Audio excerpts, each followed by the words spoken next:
ఈ అన్ని ఇయర్స్‌లో గోల్డ్ రిటర్న్స్ 0. అవునండి. నిజం. కావాలంటే ఒకసారి చెక్ జేసుకోండి.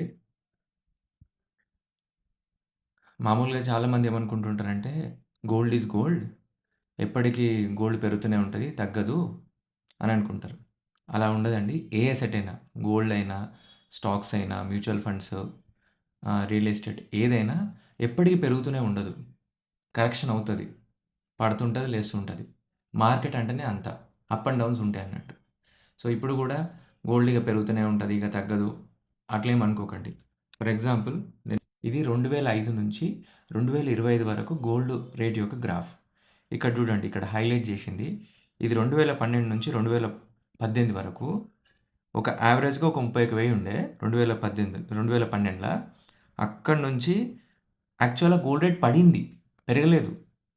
మళ్ళీ అదే 31,000 రావడానికి ఒక తులానికి 2018 దాటింది. అంటే అప్రాక్సిమేట్‌లీ ఒక 5 ఏళ్ళు పట్టింది. మామూలుగా ఏమనుకుంటామంటే గోల్డ్ రేట్ ఇగ పడదు, ఎప్పటికి పడదు అని అంటారు. అట్లేమి ఉండదండి. పడొచ్చు చెప్పలేం. ఇప్పుడు కూడా గోల్డ్ రేట్ పెరగడానికి కారణం ఏంటిదంటే, మన దగ్గర ఆర్‌బీఐ ఎట్లయితే ఉంటాయో వరల్డ్ వైడ్‌గా కంట్రీస్‌కి ఆర్‌బీఐ మన దాన్ని ఆర్‌బీఐ అని ఎట్లా అంటారు? సెంట్రల్ బ్యాంక్స్ అని అంటారన్నట్టు చాలా వరకు. ఆ కంట్రీ యొక్క బ్యాంక్స్. వాళ్ళు చాలా పెద్ద ఆర్డర్ ప్లేస్ చేషిర్రు. దానివల్ల హ్యూజ్ డిమాండ్ క్రియేట్ అవ్వడం వల్ల అండ్ వరల్డ్ వైడ్‌గా కొన్ని కాన్‌ఫ్లిక్ట్స్ ఉన్నాయి. యూఎస్‌లో గాని, యూరోపియన్ యూనియన్‌లో గాని కొన్ని ప్రాబ్లమ్స్ ఉన్నాయి. దానివల్ల ఈ అనిశ్చితి వల్ల, ఈ కాన్‌ఫ్లిక్ట్స్ వల్లనే గోల్డ్ రేట్ విపరీతంగా పెరుగుతుంది. అది రీజన్. సో, మరి గోల్డ్ రేటు పెరుగుతదా? తగ్గుతదా? అంటే 1,50,000 అయితదా? 2,00,000 అయితదా? అనంటే ఎగ్జాక్ట్‌గా ఎప్పుడవుతదో చెప్పలేం మనం. ఎవరన్నా మీకు గ్యారంటీ గనక ఇచ్చి పెరుగుతదనంటే అది స్కామే అది నిజానికి. గ్యారంటీ ఎవరు చెప్పలేరండి. ఏ అసెట్ అయినా ఎప్పుడు ఎగ్జాక్ట్‌గా ఎంత ప్రైస్ పెరుగుతదని. సో, అలాంటి స్కామ్స్‌కి దూరంగుండండి. ఒకవేళ మీరు ఇప్పుడు రైట్ టైమా నేను కొనుక్కోవచ్చా అనంటే, మీ దగ్గర ఉన్న మొత్తం డబ్బులతోని ఒకటేసారి మొత్తం గోల్డ్ కొనకండి. ఒక 25% ఓ 10,00,000 ఉంటే 2,50,000 మాత్రమే గోల్డ్ కొనండి. మొత్తం గనక పెట్టిరనుకోండి, ఒకవేళ మళ్ళీ పడితే ఏం జేస్తారు?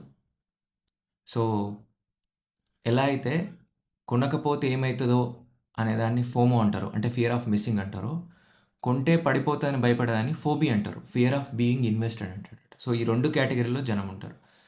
సో, మీరు అలా చేయకుండా డైవర్సిఫైడ్ రిస్క్ తీస్ డైవర్సిఫైడ్ అంటే కాలిక్యులేటెడ్ రిస్క్ తీసుకోండి. డైవర్సిఫై చేసుకోండి. అంటే మొత్తం అమౌంట్ ఒకటే దాంట్లో పెట్టకుండా అన్ని అసెట్ క్లాస్‌లలో అంటే కొంచెం గోల్డు, కొంచెం క్యాషు, కొంచెం మ్యూచువల్ ఫండ్సు, కొంచెం రియల్ ఎస్టేటు ఇలా ప్లాన్ చేసుకోండి. మొత్తం ఒకటే దాంట్లో పెట్టకండి. యాహ్! ఈ వీడియో మీకు నచ్చినట్లయితే లైక్ చేయండి.